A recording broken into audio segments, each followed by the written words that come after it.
Now we have some repeat customers from last week. I recognize some of you who asked questions last time, so welcome back.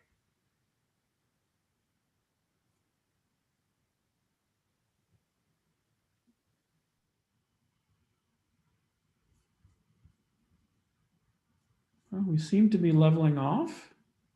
Just another moment or so.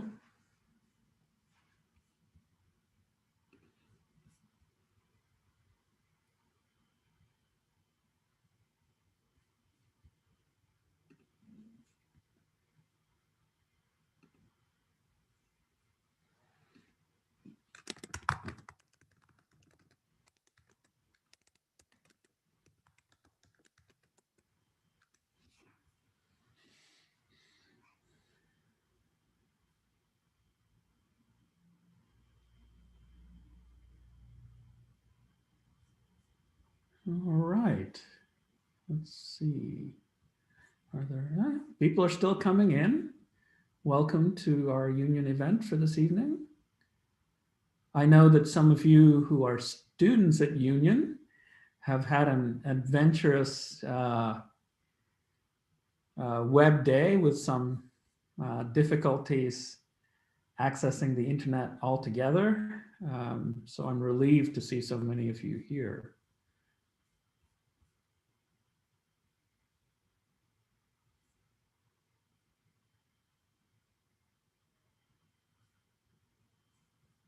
Oh, good, good.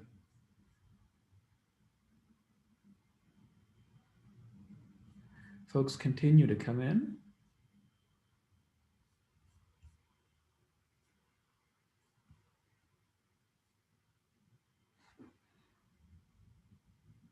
We'll begin in a minute or so.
All right, I'd like to begin.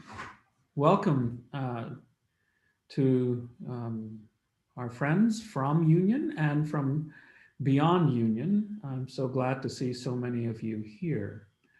This is the second of our Insight Project lectures of 2021 here at Union Theological Seminary. This evening we'll have with us Dr. Brianne Donaldson. But before proceeding to our introduction, I'd like to begin by acknowledging that I'm coming to you from the unceded traditional lands of the Lekwungen-speaking peoples here in what is colonially named Victoria, British Columbia, specifically the Songhees, the Esquimalt, and those Saanich peoples, whose historical relationships with the land continue to this day. Union Theological Seminary in Manhattan is located on the lands of the Lenape people. As I said last time, as we take up questions of theology and animality, we begin by recognizing that these lands and our creaturely kin have long been in the care of others whom we acknowledge with respect and from whom we seek to learn. My name is John Thatamanil. I direct the Insight Project at Union Theological Seminary. The Insight Project is sustained by the generosity of Union alumnus Mary Coelho. The project seeks to think theology in robust and interdisciplinary conversation with the sciences broadly construed, and to deepen theological reflection by bringing the field into conversation with themes often rendered marginal to theology. In past years, we've talked about the new materialism and what matter as such is, and nature broadly. We will, in the coming year, turn to the theme of place. And as you know, this year's theme is animality, broadly construed. This evening, unlike our last event, our speaker will give a full 40-minute lecture. Then she and I will chat briefly, but we will turn almost immediately to your questions. And that will be the sort of format. Now, it's my great pleasure to have, to introduce and to have with us as our lecturer, Dr. Brianne Donaldson. Professor Donaldson is Shri Parshvanath Presidential Chair in Jain Studies at UC Irvine. She is the author of Creaturely Cosmologies, Why Metaphysics Matters for Animal and Planetary Liberation. This is the book that my students who are in our class together have read. She's also the co-editor of Feeling Animal Death, Being Host to Ghosts, as well as The Future of Meat Without Animals. She is also the co-author of a book coming out next year entitled Insistent Life, Principles for Bioethics in the Jain Tradition. These are just some of the books she is presently working on. Given even this partial list, I think it's safe and certainly no exaggeration to call her a publishing machine. A remarkable feature of Dr. Donaldson's work is that she manages to wed a remarkable capacity for rigorous abstraction, including those abstractions of Whiteheadian thought and Jain metaphysics, with an equally rigorous attention to on-the-ground life and death issues. Even a cursory look at her work shows that she does not do animal studies in the safety of the scholar's study. You will find her in the field, talking to farmers or doing field work in Jain hospitals in India. Her range of interests and care lead her to think about animal lives in relationship to industrial farming, the entirety of our food system, and our current economic system. She's also one of only two human beings that I know, I happen to know them both, who manage in their thinking to combine the insights of Alfred North Whitehead and Jain thought. We are honored to have you, Dr. Donaldson, with us, and we are so eager to hear and learn from you. Welcome. Thank you, John, and thanks to all of you who have tuned in. And thanks for inviting me into your community conversation. It's no small thing in this time of separation. In Creaturely Cosmologies, I had 3 goals that I'd like to explore with you during my time. The first is to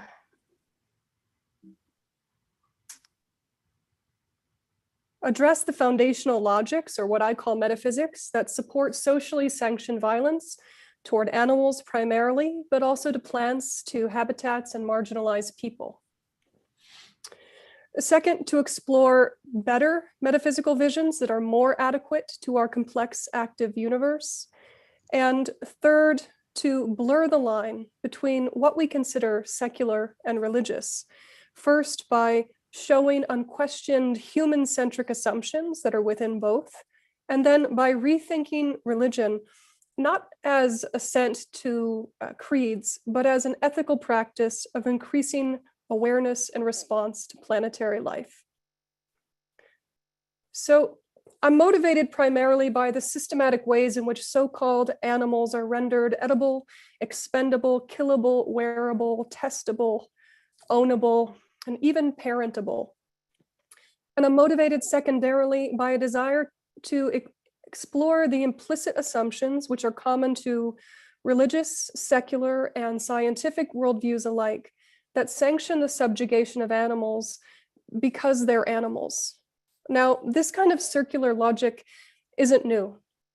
Slave owners enslaved Africans because they were African, as advertised on this poster as ownable objects alongside farm animals and tools.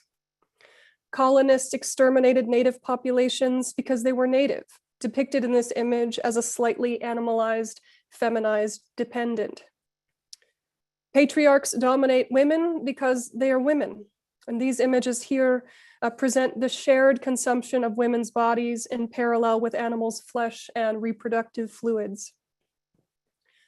Violence and marginalization is likewise justified against queer, immigrant, or differently abled person.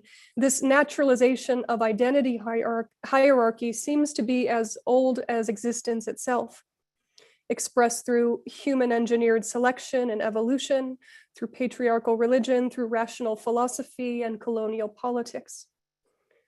The primary difference, I would argue, is that most of these circular fallacies are exposed at some point for their underlying bias. Of course, exposing bias is not the same as eliminating it. And in many societies that claim to be post-racist, post-sexist, or post-colonial, we often find these attitudes repackaged in new forms that favor dominant populations. But at the very least, it's more difficult, I think, to assert today that there is something self-evident in skin color or gender, for example, that naturally or biologically demands its captivity, abuse, and destruction. Yet abuse and destruction of animals remains publicly sanctioned in discourse, industry, and personal practices, as shown here in this World Barbecue Contest poster depicting a sexualized pig asking to be grilled, sauced, and eaten. As feminist vegan philosopher Carol Adams reflects, animals are killed daily for being rather than for doing. They may be killed because they are just animals. To satisfy the public appetite for animal flesh, fluids, and eggs, according to recent USDA data, the US kills about 10 billion birds and land mammals every year. Now, if this red slide represented the totality of those numbers, you can see that the majority of it is birds, and a much smaller portion are mammals.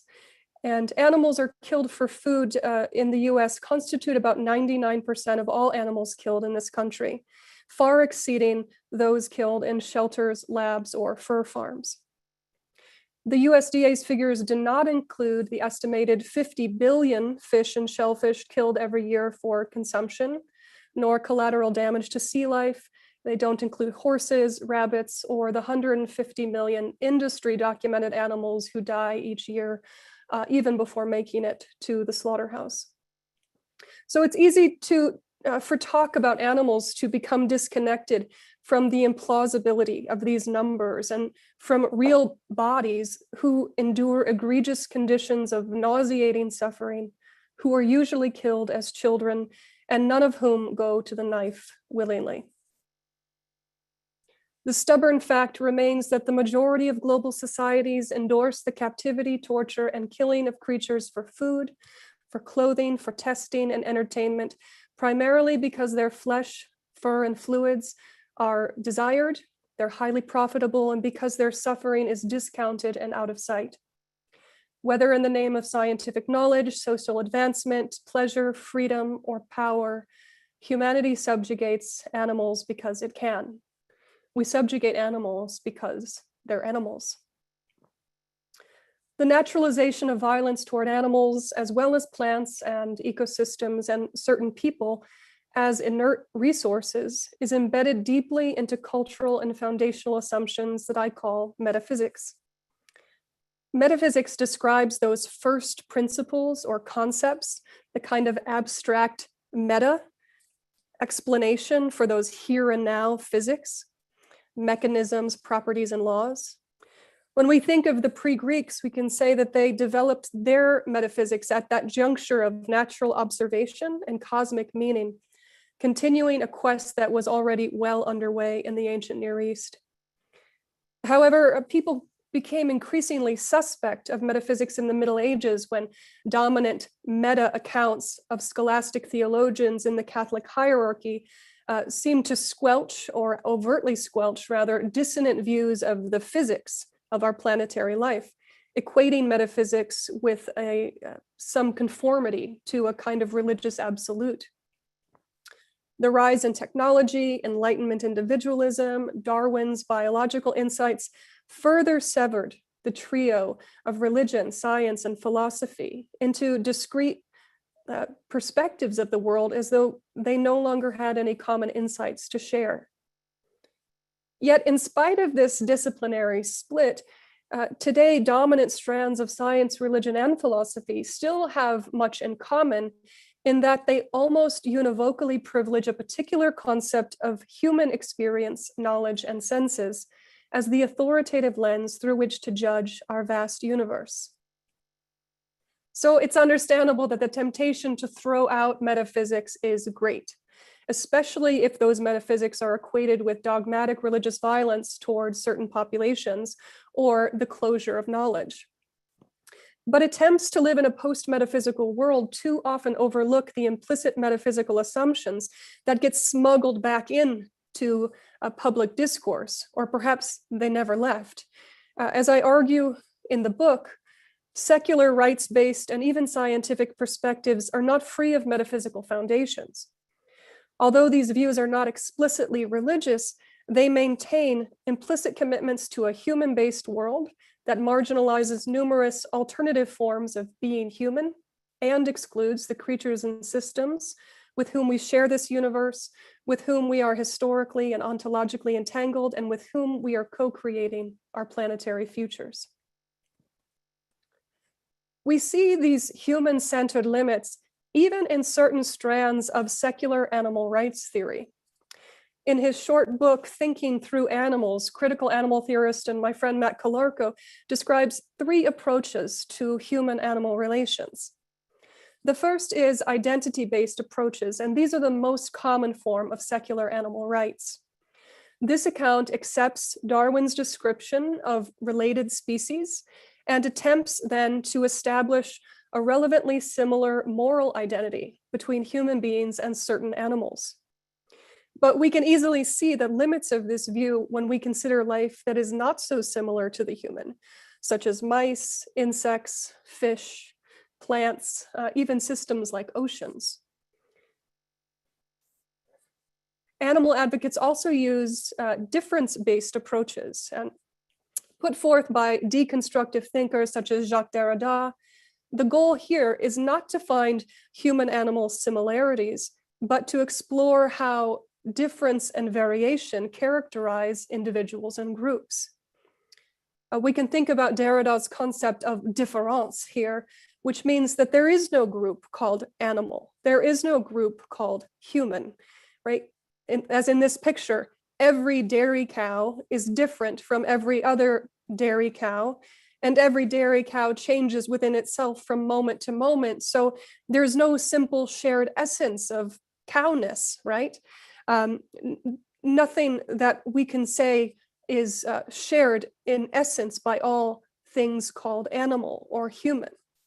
So while Derrida is complicating helpfully any homogeneous identity of calling a group human or animal, he still maintains what he calls a, quote, abyss, right? A great chasm, an abyss, he calls it, between these two groups. Animals and humans, through difference, are now more individuated, they're more complex, but those in the human group still retain the anthropocentric privilege over animals, neutralizing any real radical politics of disruptive strategies to mitigate violence. So Calarco identifies a needed third way that he calls indistinction. Indistinction-based approaches free us from the animal and human dividing line. We're not trying to maintain it nor trouble it. The aim of distinction is not to bring creatures up to the level of human similarity in this sort of spatialized sense, nor is it to show the difference of these homogeneous terms. Rather, it's kind of to unhuman the human, both in our concepts and our ontology.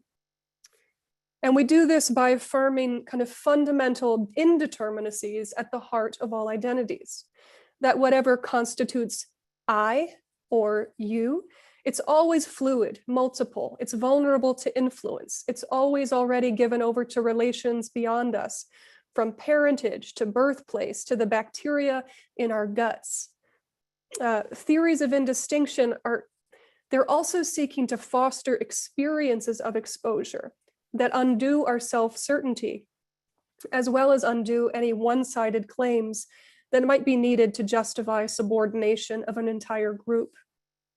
So to recap this indistinction, it's not emphasizing similarity or radical difference between the human and the animal, but it's rather exploring and cultivating relations, interactions, effects that transpire prior to our ability to conceptualize identities. So this brings me to the second goal of the book, which is to explore better metaphysical visions that might exemplify this indistinction-based approach.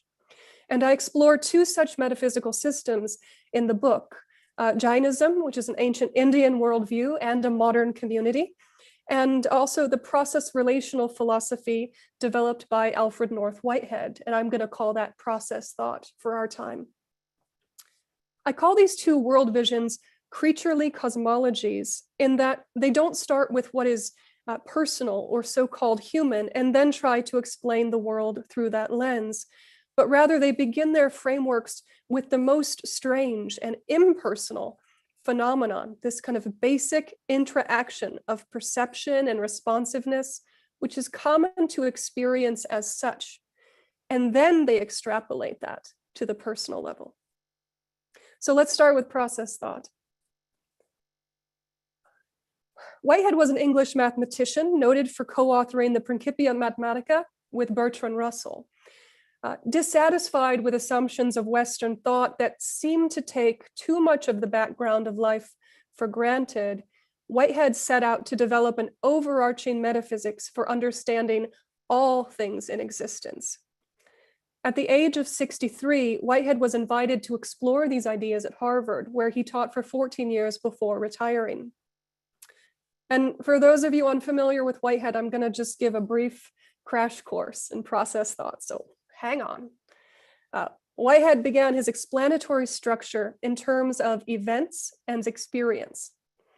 As Stephen Shaviro points out, for Whitehead, the world is made of events and nothing but events, happenings rather than things, verbs rather than nouns, processes rather than substances. So why events? Whitehead saw that philosophers and scientists, they seem to bifurcate reality into two parts, things and our perceptions of those things. For example, he writes, quote, "We sense the greenness of the trees, the song of the bird, the warmth of the sun, the hardness of the chairs, and the feel of the velvet," end quote. We somehow sense these things, but, he claims, we're not aware of the, quote, "conjectured systems of molecules and electrons that cause those phenomena."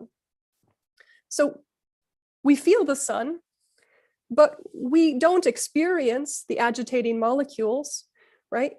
It's our unconscious perception of those molecules, however, that, as Whitehead says, quote, "so affect the mind as to produce the apparent awareness of nature." So Whitehead is focusing on this neglected level of experienced causation, right? The part that is not coming to mind, the part that's happening without our realization. And here's the technical gist of it. You gotta bear with me on this part. Whitehead took the continuity of time and he broke it into discrete entities that he called actual occasions. And I've tried to illustrate this with kind of pulling out one actual occasion, one actual event, but I'm going to use the phrase actual occasion as he does. Every actual occasion is a process in which a selection of past data or past occasions are perceived, like our body somehow perceives those agitating electrons, into a new self-constructing occasion. This is what Whitehead meant when he said that the many data become one and they're increased by that one, that unique becoming. After the occasion uniquely becomes out of this past data, it becomes possible data for future occasions, sort of into the flow. We can almost think of it like a movie reel. Like every actual occasion is an event that takes in a selection of what comes before it, before making a new moment in the script and then passing into the future. But you and I are not actual occasions. Whitehead actually refers to us as societies of occasions, right? We can see a little bit of a rudimentary distinction here. We can think of our body as an assemblage of these occasions in process. Now, actual occasions are considered creative in their own right? They don't have to be a part of a society. In their own right, Whitehead actually calls them creatures of creativity at one point, meaning that creativity is not just the purview of learning humans. Every actual occasion is a living coordination of the past in a new creative present. And this coordination has two parts. On one side, we have this physical pole of feeling, Whitehead calls it prehension of data. And then at the same time, this mental pole of a unique integration, how data are joined up in a new way. So prehending or feeling, and then this mental pole of how it becomes. Whitehead uses the term prehension for the act by which an actual occasion takes up and responds to certain others, a creature prehending its surrounding data. Now, this can be sensual, like you feeling the sun's warmth on your skin, but existence is also filled with what Whitehead calls non-sensuous perception. The occasions making up your body, for instance, are prehending those agitated molecules of the sun without even your realization. To give another example, you are not even aware of one moment folding into the next as I talk right now. Still, there's some kind of prehending and mental unification that's happening to bridge time in each occasion as it becomes. Your present moment, says Whitehead, is, quote, constituted by that group of fused occasions which enters into experience without any perceptible medium between it and the present. Equally, writes Shaviro, quote, every event is the prehension of other events. And this becomes then the universal mode of experience within process thought for particles, for plants, for insects, birds, pigs, for people. So to reiterate, mentality in this mode of experience, it's not limited to rational thought alone. An actual occasion prehends or feels data by way of evaluating it into its imminent becoming, taking a selection, kind of the how of mental coordination, which is not to say that an occasion is thinking. As Whitehead makes clear, mental operations at the level of the actual occasion don't necessarily involve consciousness. He writes, what we call consciousness presupposes experience, but experience does not presuppose consciousness. The actual occasion is the most radical aspect of Whitehead's thought. Considering the world as comprised of actual occasions of experience means, first, that humans are not the only beings that respond and self-construct, and two, that nothing in the universe can be written off as passive. Conceiving the world as creative occasions also changes the way we understand our own body, identity, and self.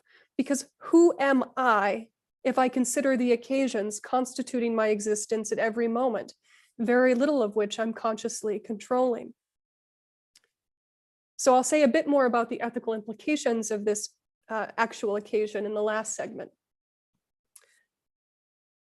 And now we're going to turn to the creaturely cosmology of Jainism that also seeks to explain the universe through a basic activity common to all life.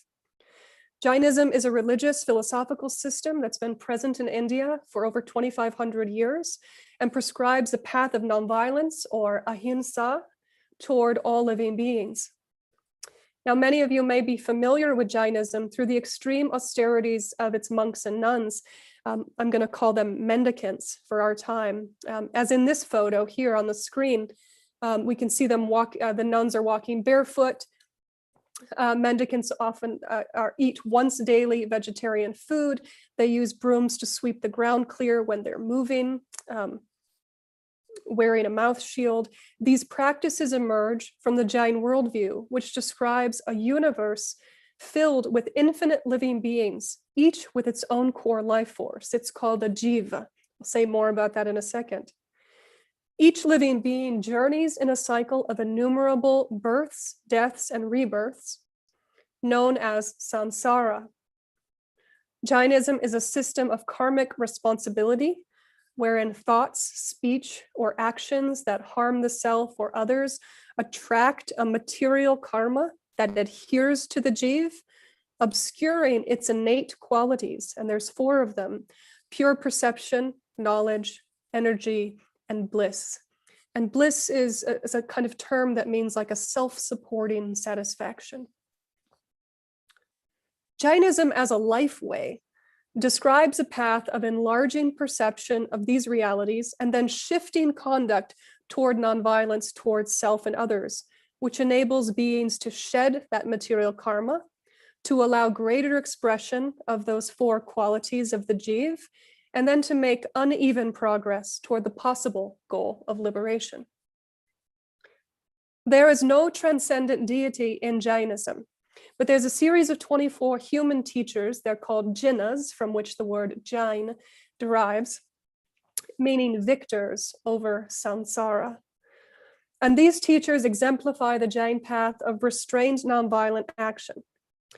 The 24th and last teacher of our era, called Mahavir, meaning the great hero, lived in the 5th century BCE and is considered a contemporary of the Buddha.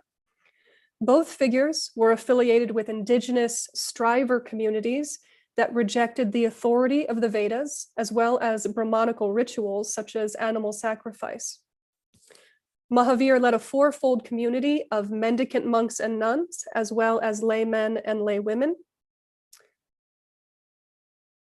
And that community was centered on 5 vows, all of which are expressions of the first vow of nonviolence. And I've noted the 5 here. Mendicants will take these as great vows within their ascetic life, and lay Jains, who make up the majority of the global Jain community, take them as minor vows in the context of work, family, and home. Jainism posits a universe in which our world is just one part. Without a creator or ultimate deity, ancient Jain texts describe 6 substances in the Jain universe as fundamental. One sentient substance is called jiva, which I mentioned, and this is often translated as soul in the West. But jiva really means much more than this. It's coming from the Sanskrit root jiva, which means variously to nourish, to restore to life, to keep alive, to make a living, to wish to live, to seek a livelihood, or to shout, this kind of insistent life. And also 5 non-sentient substances called ajiva, right? The non-jiva, medium of motion, medium of rest, spaced, matter, and time. These 6 substances shouldn't be considered as opposed, but rather mutually supportive conditions. And I have to ask you again to bear with me through this technical bit, because this is sort of the significant aspect that every substance in the Jain universe, whether it's jiva or ajiva, which in the Western view of substance we would consider fixed or unchanging, in Jain metaphysics, each of these substances has innumerable qualities, and each quality undergoes continuous infinite modifications. So a really crude example would be if we had a leaf, the qualities might be scent, density, texture, color, and that these would constantly be modified. As Jain scholar Padmanabh Jaini states, thus, any existent must be understood on 3 levels simultaneously.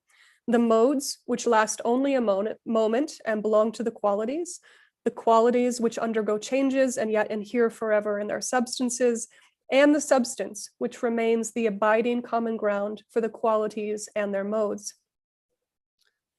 Consequently, Jainism requires that every entity in the universe be understood from the intra-activity of substance, qualities, and modes, right? It's not this fixed aspect. This means that every living being, whether a minute earth or water-bodied being, a plant, a fish, a chicken, a person, every one of these houses a jiv that undergoes continuous activity and change. And at death, each jiv will transition into a new body depending on its accumulated karma. And this fluctuating karma can only be shed by restraining habits that harm self and other. Although all jivs are due this care, Jains do differentiate between the embodied forms they take, dividing life according to its bodily senses. We have the single-sensed plant and elemental life possessing touch on one end, and moving around here up through 5 sensed organisms, which includes birds, fish, mammals, you and I. And Jains aim to eliminate all violence to 5 sensed beings and to minimize harm toward 1 through 4 sensed beings as much as possible, which explains those iconic mendicant practices in the photo that I named earlier, as well as compulsory vegetarianism, which both lay and mendicant Jains consider the most basic right action, reflecting the view of a world of dynamic beings. So that brings us to the third and last goal of the text. We can see that the creaturely cosmologies of process thought and Jainism don't begin their metaphysical account of existence through the lens of human experience, knowledge, or consciousness, as is the case with much religious, scientific, and secular thought. Rather, they begin with an indistinction-based activity common to all life. This activity describes how the universe and the beings in it both persist and change through self-generative perception and coordination.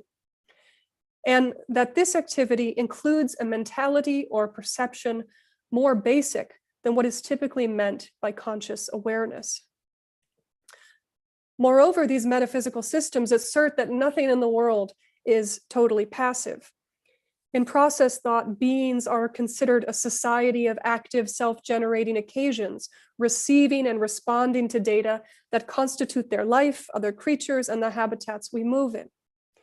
In Jainism, each being is said to be its own ultimate, the jiv intersecting with other ultimates in earth, air, fire, water, food, and material goods, with the ultimate aim of absolute avoidance of harm to every being in a state of liberation, exercised either in a mendicant path or through a lay path.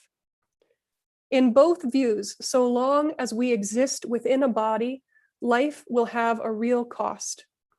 And that cost drives the ethical aim to minimize one's impact on active life whenever possible, a kind of empirical invitation to know our world better and to let that knowledge transform action toward new, careful modes of action. So we come then to the last step as to how these creaturely cosmologies not only provide a more adequate metaphysics, but how they redefine religion from assent or belief in dogmatic creeds toward an ethical practice of increasing awareness and response toward planetary life between the actual and the possible. Neither process nor Jainism posit a classical transcendent God, but that doesn't mean that they don't have their own functional concepts of an ultimate. In process thought, Whitehead re-examines the concept of God, not as a supernatural personified being, but as the ultimate actual occasion, capable of perceiving all the data in the universe in a moment. While actual occasions must exclude certain data in their coordinations, right, as they come into being, for the sake of maintaining their form and function, the ultimate actual occasion is like a virtual hard drive that can hold every possibility that happens, that might have happened and did not, everything that was lost. In his later work, Whitehead refers to this as the Platonic chora, or the receptacle, or the foster mother of all becoming, because this ideal virtual occasion holds all happenings in the world as a living possibility that each individual actual occasion can develop toward as it aims to take in more data with less excluded loss. How much of the world can we coordinate in experience without losing ourselves? Asks process theologian Bernard Loomer. Right? How much dissonance can you take into any event without it being thrown or broke? This virtual concept of God or Cora or receptacle, it's an ideal that lures actual occasions to wider notions of dissonant harmony. Each occasion, and each of us as well, can strive toward widening our capacity to perceive this world in what it becomes and what it loses, so that we might be able to reduce that loss. Kind of the virtual actual occasion is there as an ideal to strive toward. Likewise, Jainism suggests that every jiva has the capacity to overcome all karmic bondage and realize those innate qualities of pure perception, knowledge, energy, and bliss. This unobstructed state is known as the siddha, a state attained by all 24 Jain teachers and by others as well, in which a jiva perceives everything in the universe in a moment without loss. It's a bodiless, virtual state, a mode of pure perception without limit, considered a rare and difficult attainment. But what's more significant, I think, is that it doesn't actually matter if this state is attainable or not. Most lay Jains understand it as an ideal. And if it's possible, it'll come only after hundreds of thousands of lifetimes of striving. Yet it functions as a real ideal that one can strive toward in the present, integrating its vast perceptive possibility into one's daily practices of thoughts, speech, and deed through expanding nonviolence. So religion in these visions is not an expectation to check your brain at the door, nor to obsess over moral rules. It consists of virtual ideals that are nonetheless real, insofar as they offer a promise of expanded perception that provokes wider, more inclusive activity now, with less loss. Ethics lives at the juncture between, then, our present capacities to perceive or learn about even the strange and unrecognizable life forms so different from us, and also the virtual possibility of comprehending this whole strange universe without obstruction, between our present capacity and the next possible expansive becoming. These visions affirm that the universe we live in is not passive. It is not full of inert substances and empty space. As Whitehead says, we find ourselves in a buzzing world amid a democracy of fellow creatures. In such a world, life indeed has a cost, but this is not a resignation of tragic necessity. We acknowledge the real cost to real life in order to doggedly work to minimize that expense.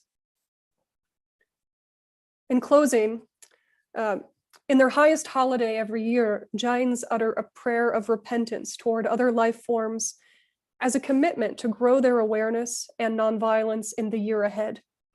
It's an extensive 3-hour liturgy, and it's not made to a god, but to every form of life in existence.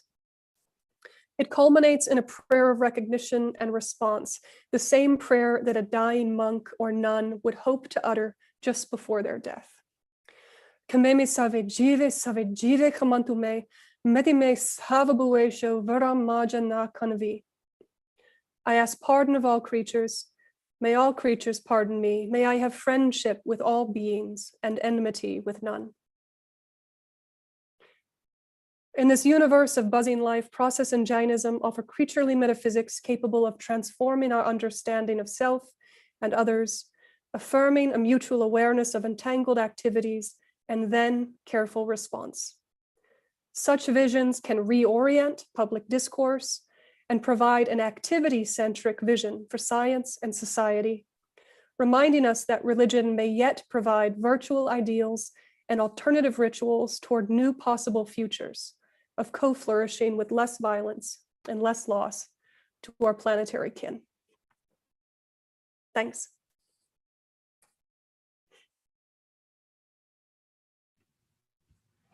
Brianne, that was just wonderful.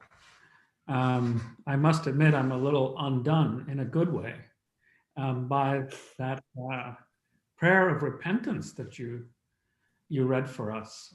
That really had a way of driving home the connections between what might seem abstract speculation and real lived ethical practice. So thank you for offering us that gift. I wonder if I could begin by asking a sort of autobiographical question. How in the world did you come simultaneously to be a fan of Alfred North Whitehead and the Jain tradition? These are not, as I said, usually combined. I mean, our mutual friend Jeff Long is the only other person I know who these two traditions into encounter. So I'm just curious to know the journey that led you to bring these two traditions into conversation and synthesis. Well, I think I'd start with Jainism, not because I grew up familiar with it. In fact, I definitely didn't. I grew up in, at least for part of my childhood, in very rural, remote Michigan, kind of surrounded by that unspoken aspect of the countryside where beings were there to be used for various reasons. And I think I had stopped going to university and I was on my second community college, I think, and I took a class on world religions. I actually took it on VHS video. I got a bag of them at the library. I took a class on world religions, and in the book there was just one chapter on Jainism, maybe 10 pages out of the whole book, and it had pictures of mendicants and with the mouth shield, and I just thought, what is this? I had never heard of anything. It always seemed to me that kind of wherever you looked, the justification for, plowing down trees and, killing animals for various reasons, there was always some religious, social, economic reason. So to think that there was this tradition was so foreign to me. And I think I just tucked it in my brain where it marinated for some time and kind of came alive later. Skipping ahead to kind of a later phase in life when I decided to go to, I went back for my bachelor's degree in my mid-20s, and then after that went on to, hadn't made any plans, so someone said you should go to graduate school and try to get into the Mennonite seminary. So I did. I wasn't Mennonite, but I had been to a Mennonite undergrad as well when I went back to school, and there we had a class on constructive theology and had a class on Whitehead, or at least we were exposed to Whitehead. We started meeting as a group, a handful of students and a professor at a bar in Elkhart, Indiana. We would kind of confiscate the menu board and try to work through just 1 or 2 pages of Process and Reality. And so I think it took me quite a while to put them together.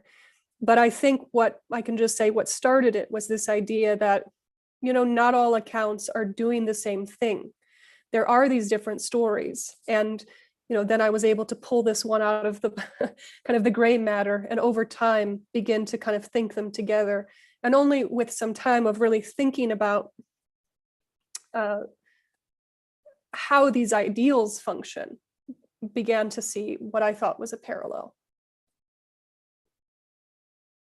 And it's a rich parallel at that, particularly because I guess both, to use the technical term, both traditions are panpsychists, if I'm understanding that correctly.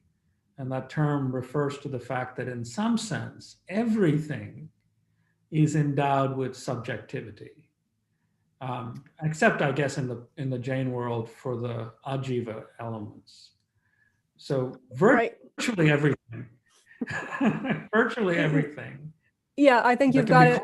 Yeah, you've got it just right. Anything that exists is a kind of fusion of Jeev and Ajeev, but there are kind of these rare technical ways that the texts describe that, for example, when a body, a Jeev leaves a body, right, that there could be this material that's still kind of uncontended with. So this Ajeev seems to have to partner with Jeev, right, in almost all cases, with rare exceptions. One question, at least one way of thinking about the animal studies field when it's thinking about ethical obligation is precisely that it insists that ethics comes first in some respects, or at least it's possible to imagine a reading of critical animal studies as inflected by a kind of ethics as first philosophy. Rather than metaphysics as first philosophy. Mm-hmm. So let's say a Levinasian sort of feel. But for you, metaphysics comes first? I hope that's not No, I'd be happy if ethics came first, John. But I guess my experience, the question was always just why, right? Why are certain bodies deemed killable, right? Really before they can even be killed. And how do they get that way? And how does that seem to persist? Whether, across disciplines, depends on, who you're talking to. There seems to be, even amidst this time when we have, a great political differences and, people moving into their corners, one thing we have in common is that people still want to use animals. We still want to have certain kinds of foods and things like this. So what is it that unifies disciplines, people, disparate communities?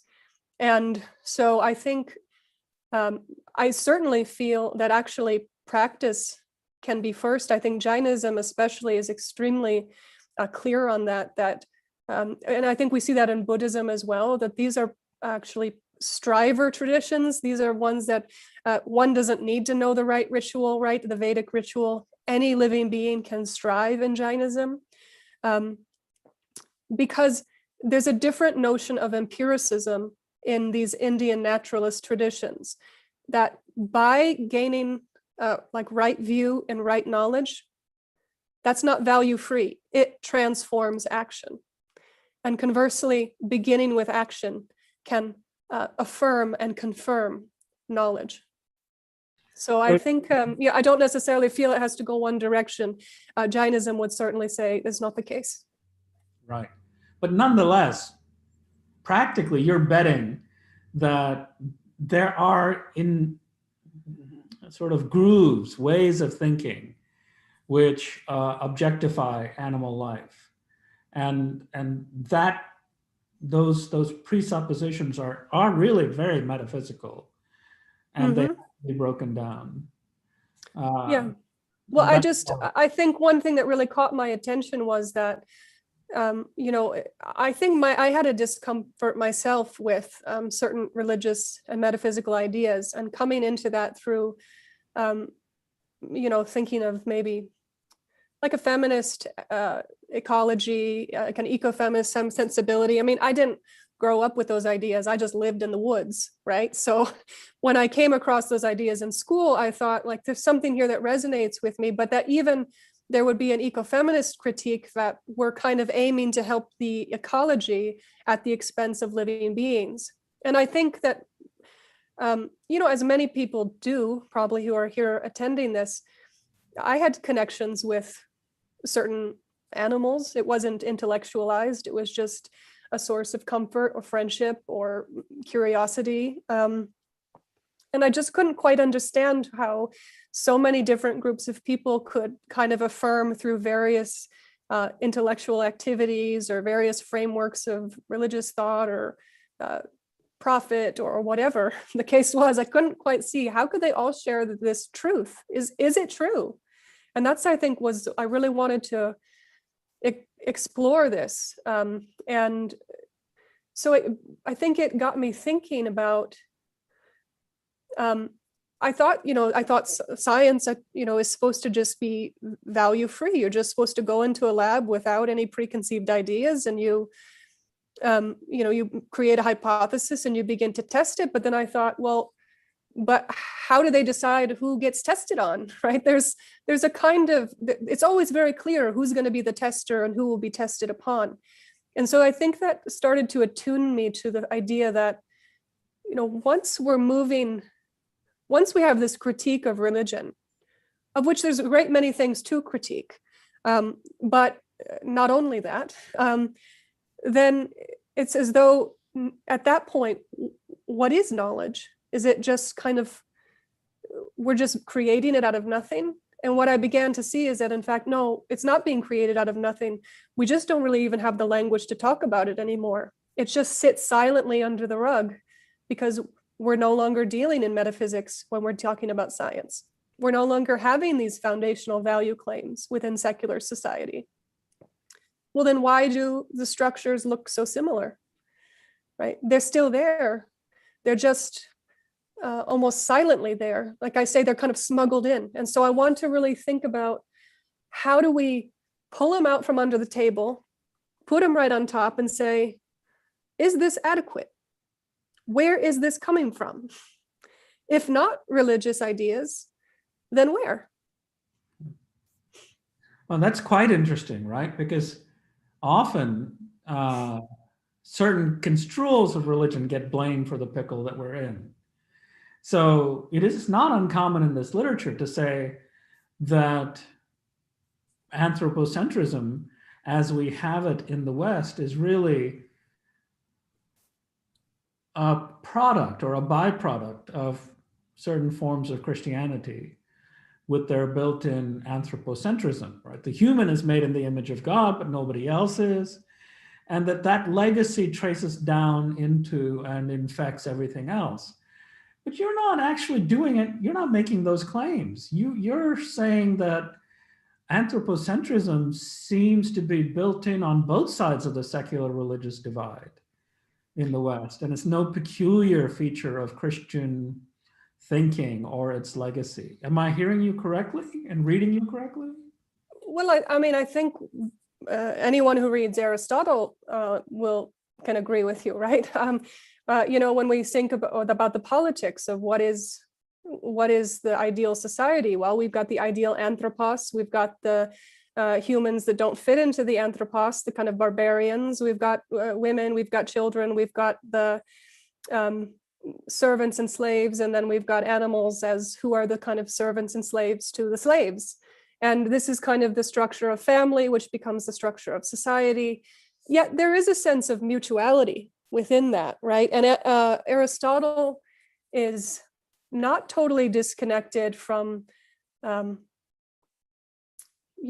that time, we see a kind of contention for ideas. We've got the Pythagorean idea, which is very much about rebirth of souls.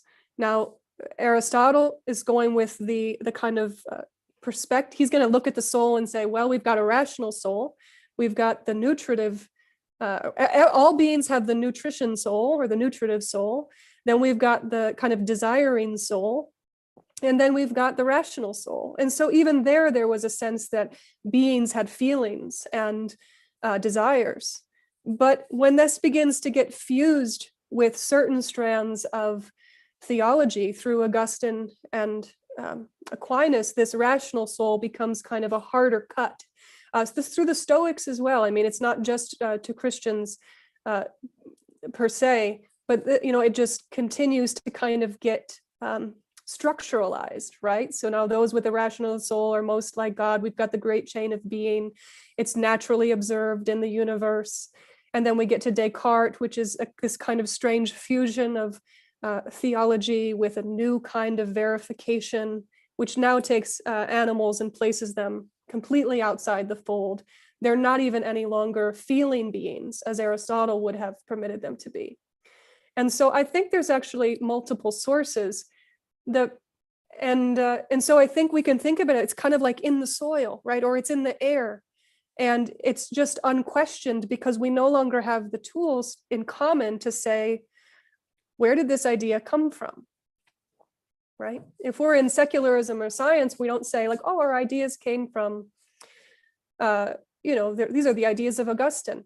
Well, they didn't have to be. They really have multiple rootings and they come up. And I do want to say one more word on this in terms of anthropocentrism, which is that we could actually look at the Jain tradition as profoundly anthropocentric, right? There's this idea of classes of beings, right? 1 through 5 sense. Now, humans exist in the 5 sense categories with all other birds, fish, and mammals. But there's also, in the overall Jain taxonomy, humans are their own birth state. Like you can be born into plants and animals birth state, human birth state, heavenly or hell beings. There's 4 birth states. And when one is reborn, you will be in one of those birth states, depending on your karma at the time. And to be born into the human state is to be in a rare opportunity to make the most progress. But what it means to be, why one gets to that state is because one has exercised supreme restraint. And one can progress there only by continuing to actualize and maximize nonviolence to self and others. So even anthropocentrism isn't always of the same flavor. Thank you. There are so many wonderful questions, but I'll ask just one more. You're betting that one of the things we have to do, if not the most important, is to go at any ontology that does that kind of ranking, right? Whether it's great chain of being cosmology or any hierarchy that puts humans in an ontologically different place than the rest of our animal kin. That hierarchy has to be cut. I mean, is that the right way to read you, that you're trying to do what you called in your book, what you were not referring to your own thought there, but this flattening of ontologies? I took you to be saying, yes, in some way, that too is what I'm doing. I'm appealing to both Whitehead and Jainism to create an ontology that's not one that puts humans here and our animal kin somewhere else. Is that right? I would say it's actually, almost everything is trying to do 2 tasks at once, right? On the one hand, we want a flattening ontology that everything is difference in degree, right? Now, if we look through Jainism, that's through the Jiva. If we look through Whitehead, it's through the actual occasion.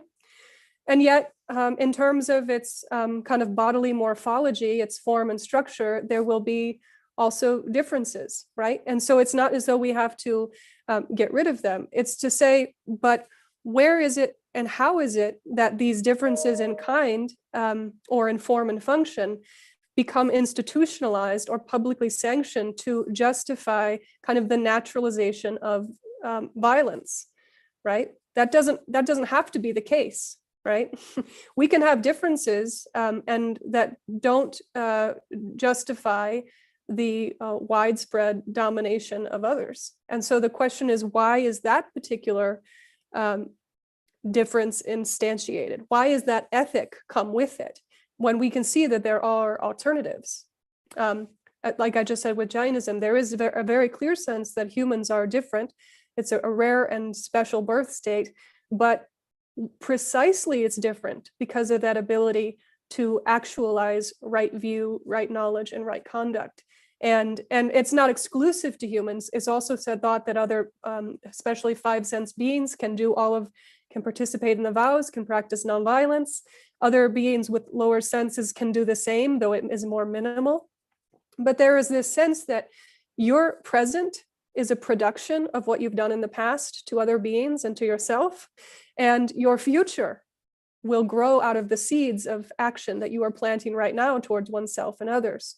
And so that doesn't get rid of difference, but it doesn't. But it also is putting difference on a much wider time scale, right? That we're different morphologically in every incarnation, but we also at the same time just similar, right? Every being will be born into every other birth state. Now, Whitehead doesn't have the same view, but he does have a sense of there's the occasion and there's the society of occasion. And we're trying to somehow, I mean, I have to push Whitehead out here because he's not necessarily making a strong ethical argument, but I in fact think it is there. I think it's just has to be pulled out, which is to say, how do we strive toward greater harmony of contrasts in every how do we exclude less in our becoming? Thank you. Let's turn to some of these incredibly rich questions. John, how much time do we have for questions with the wider group? About 13 minutes. Well, I thought maybe what we could do then is if you want to give me 2 or 3 at a time, then I can just take notes. I'm very good at fielding a couple, and maybe we could get to a few more. Okay, great. I will, even though you would see this person later as they're a student, I nonetheless want to have you take this question here. It's the question from Emily Mendelson. The question is, in thinking about nonviolence in our relationship to animal life, how do we think animal predation? Is the hawk breaking an ethical line and killing a mouse? When is killing violent? I think that's a remarkably rich question. And then there's give me another one. And I mean, they're so good. I think there's a Jainism question from Ron.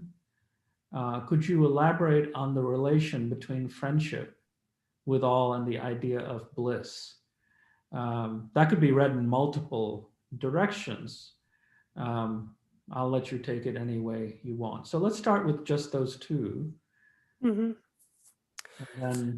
yeah, great. So starting with predation, I mean, I think what I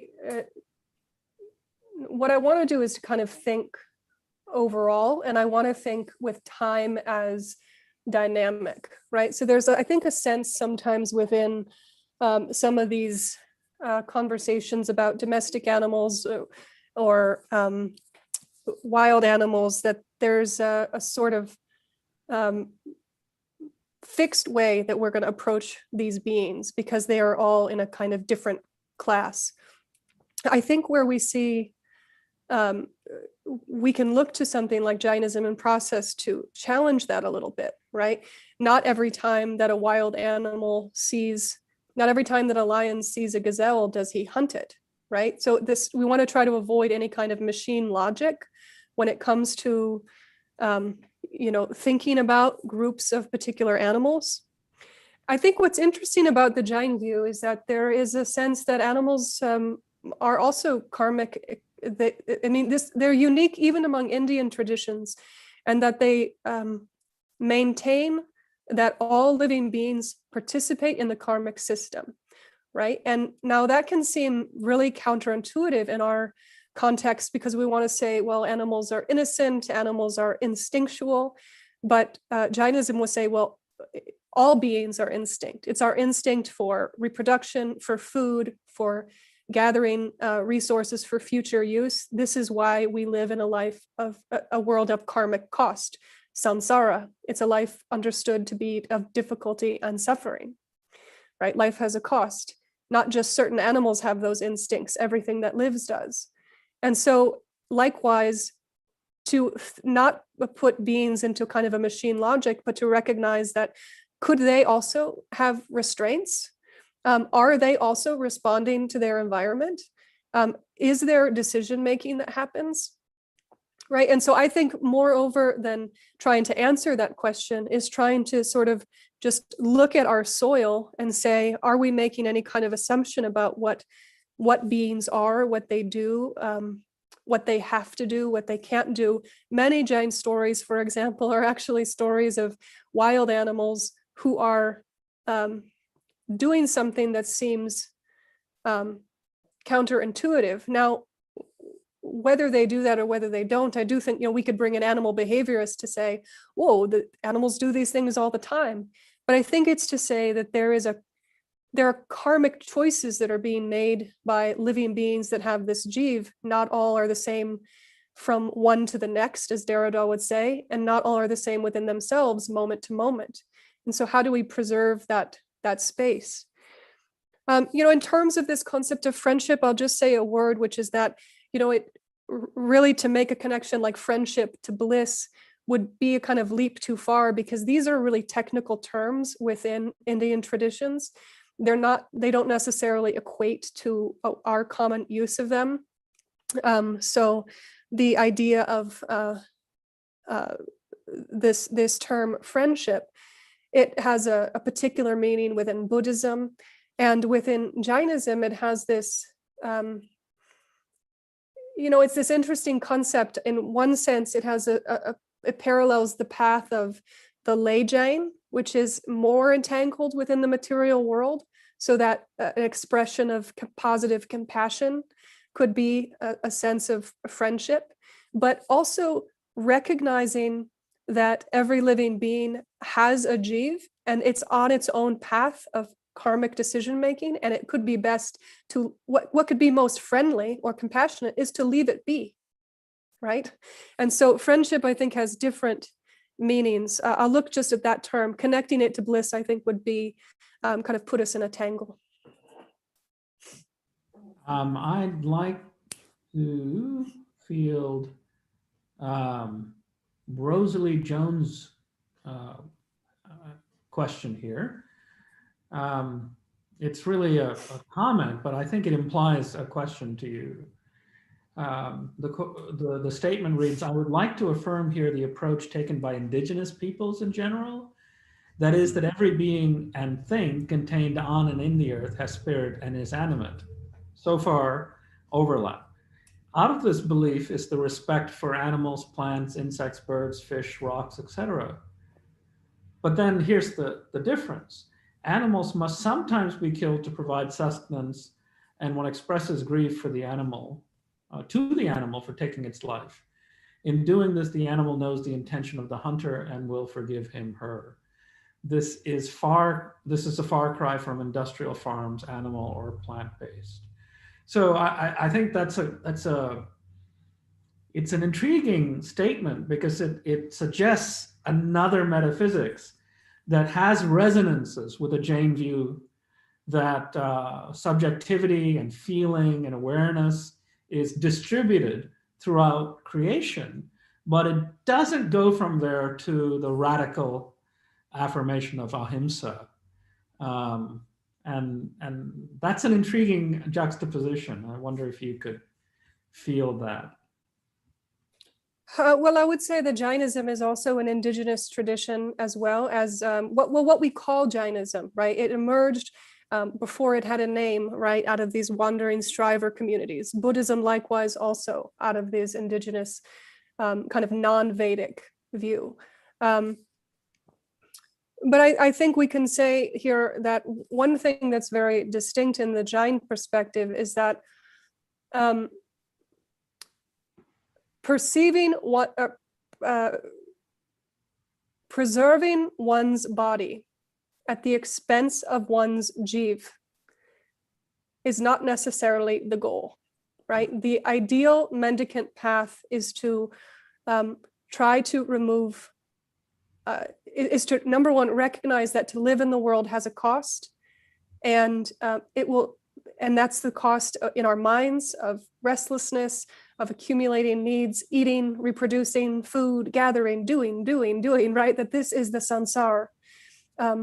It is a very challenging birth state, and it's more challenging depending on what kind of body you're born into.